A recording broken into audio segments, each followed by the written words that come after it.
इतना कमाने के बाद भी टीम्स मैच फिक्सिंग क्यों करती थी?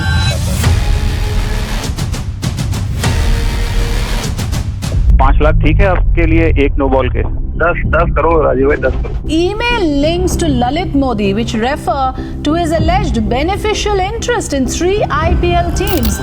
और आईपीएल आने के बाद बीसीसीआई न सिर्फ इंडिया में बल्कि पूरे वर्ल्ड में सबसे अमीर क्रिकेट बोर्ड बन गया। IPL has become one of the most popular, valuable sports leagues on the planet. क्यों कंपनीज आईपीएल के ब्रॉडकास्टिंग राइट्स के लिए 50,000 करोड़ तक देने को तैयार है?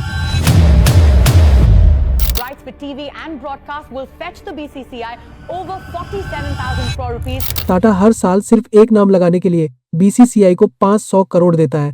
बीसीसीआई आईपीएल से पर सीजन हजारों करोड़ कमाता है, लेकिन उस पर 1 रुपए का भी टैक्स नहीं देता।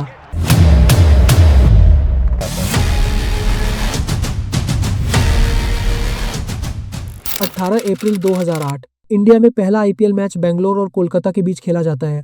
बट ऐसा नहीं है कि अचानक से इंडिया में आईपीएल स्टार्ट हो गया। इसकी शुरुआत सितंबर 2007 में हुई, जब ललित मोदी, जो उस वक्त बीसीसीआई के वाइस चेयरमैन थे, वो आईपीएल यानी इंडियन प्रीमियर लीग का प्रपोजल लाते हैं। I dreamt about it, let's just put it this way, that it should be so big. This is a dream that went back 13 years. If you talk about 200 million fans watching the IPL, you're talking about the single largest league in the world. और उस time पर BCCI ही देश में सबसे बड़ा cricket board था, इसीलिए वो आईपीएल को कंडक्ट करवाता है, जिस वजह से बीसीसीआई इस रेवेन्यू मॉडल का सेंटर बनता है। इस मॉडल में टोटल 4 पार्टीज हैं, जिसके सेंटर में बीसीसीआई आता है। फिर ब्रॉडकास्टिंग कंपनीज आती हैं, जिसपे हम और आप आईपीएल मैचेस देखते हैं। फिर फ्रेंचाइज टीम्स आती हैं और लास्ट में स्पॉन्सर्स आते हैं। इन सब का रेवेन्यू एक दूसरे पे डिपेंड करता है, जिस वजह से ये सबके लिए विन विन सिचुएशन बनता है। कैसे, वो आपको अभी एंड तक पता चल जाएगा। सबसे पहले आते हैं ब्रॉडकास्टर। ये वो कंपनीज हैं जो आईपीएल के टीवी या डिजिटल राइट्स लेती हैं, जिसके थ्रू हम आईपीएल देख पाते हैं। जैसे कि करंट में ये राइट्स स्टार स्पोर्ट्स और जियो हॉटस्टार के पास है। बट 2008 में जब आईपीएल स्टार्ट हुआ था, तब 2008 से लेकर 2017 तक सोनी टीवी ने आईपीएल के टीवी राइट्स पूरे 10 साल के लिए 8,200 करोड़ में खरीदे थे। उसके बाद स्टार स्पोर्ट्स ने 2018 से 2022 के लिए 16,370 करोड़ बीसीसीआई को दिए, जो कि सोनी के अमाउंट का सीधा डबल था। और अभी करंट में 2023 से 2027 तक स्टार स्पोर्ट और जियो ने मिलकर टोटल स्ट्रीमिंग राइट्स के लिए 43,390 करोड़ दिए हैं। अब सोचने वाली बात यह है कि ये इतना पैसा दे तो रहे हैं, बट ये उसे वापस निकाल पाते भी हैं या नहीं? इसका जवाब बहुत सिंपल है, क्योंकि आईपीएल के टाइम पर इन स्ट्रीमिंग प्लेटफॉर्म्स पर एडवर्टाइजमेंट कॉस्ट बहुत ज़्यादा हाई होती है। सिर्फ 10 सेकंड के एडवर्टाइजमेंट के लिए कंपनीज को 15 से 20 लाख तक पे करना पड़ता है।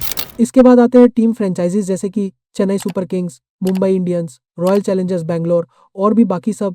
इन सभी टीम्स के ओनर होते हैं, जैसे मुंबई इंडियंस को नीता अंबानी और आकाश अंबानी ओन करते हैं।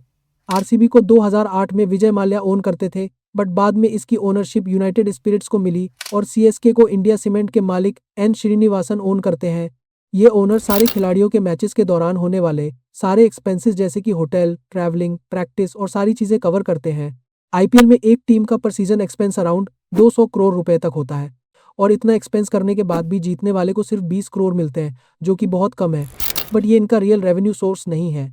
टीम के पैसे कमाने के मेजर 2 रास्ते होते हैं। पहला तो जो बीसीसीआई से रेवेन्यू शेयर मिलता है, जैसे कि ब्रॉडकास्टर राइट्स और टाइटल स्पॉन्सर से आने वाले पैसे का अराउंड 50% बीसीसीआई के पास जाता है। बाकी के 50% 10 टीम्स में इक्वली डिस्ट्रीब्यूट कर दिए जाते हैं। टीम के कमाने का दूसरा रास्ता स्पॉन्सर से आता है। जितने भी ब्रांड्स आप इन टीम्स की जर्सी पे देखते हो, उन सबका पैसा टीम के पास जाता है। और ये कोई छोटी कमाई का जरिया नहीं है, क्योंकि सिर्फ एक टीम जर्सी पर मिडिल स्पॉट लेने के लिए ब्रांड्स को 50 करोड़ पर टीम तक देने पड़ते हैं। और टीम का बाकी रेवेन्यू होम ग्राउंड के टिकट बेचकर और फ्रेंचाइजीज के मर्चेंडाइज जैसे टी शर्ट, कैप्स, कप्स और बाकी चीजें बेचने से आता है।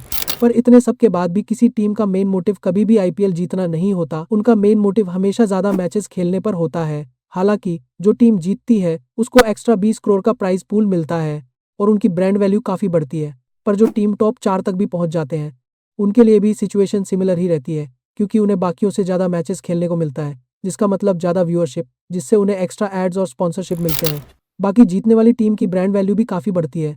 जैसे अपने 18 साल के आईपीएल करियर में 5 ट्रॉफी जीतने और 2 साल तक बैन रहने के बाद भी आज सीएसके की ब्रांड वैल्यू 7,600 करोड़ है, जो कि ओनर्स के लिए एज अ एसेट काम करती है। यही पूरा रेवेन्यू साइकिल हर साल आईपीएल में रिपीट होता है, और इस सब के सेंटर में जो बीसीसीआई है वो हजारों करोड़ कमाती है। बट उसके बाद भी 1 रुपये का टैक्स नहीं भरती, क्योंकि वो as a charitable institution registered है जो IPL को एज एंटरटेनमेंट नहीं बल्कि as a sport promotion show करती है, जिस वजह से उसे 1 भी रुपये का टैक्स नहीं भरना पड़ता।